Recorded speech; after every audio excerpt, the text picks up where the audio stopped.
સ્વામિનારાયણના સંત કૌશલેન્દ્ર પ્રસાદે કર્યો બફાટ, કહ્યું બદનામ થયા તો શું થયું, નામ તો થયું ને.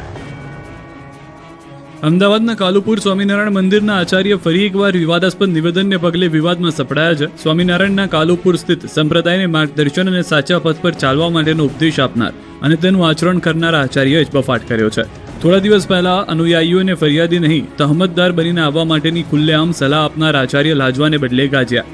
બનાસકાંઠાના દિયોદરમાં ભક્તોને સંબોધતા આચાર્ય કૌશલેન્દ્રએ કહ્યું હતું કે બદનામ થયા તો શું થયું, નામ તો થયું. કોઈ દિવસ ફરિયાદી નહીં થયું, તોહમતદાર થવું. તમે આજે સેલ્ફ ડિફેન્સમાં ગોળી ચલાવી દે તો છૂટી જાય છે માણસ. આ બહુ સ્પષ્ટ વસ્તુ કહું છું.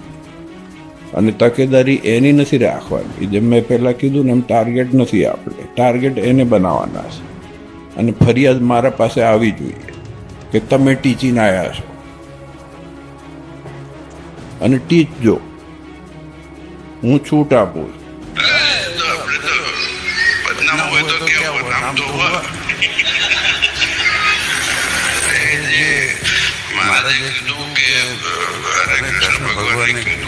બધા ભગવાન કે શત્રુ ભાવે, મિત્ર ભાવે, દુશ્મન ભાવે, કલણ ભાવે, કઈ છેલ્લે તો ભગવાનનું નામ દેશે.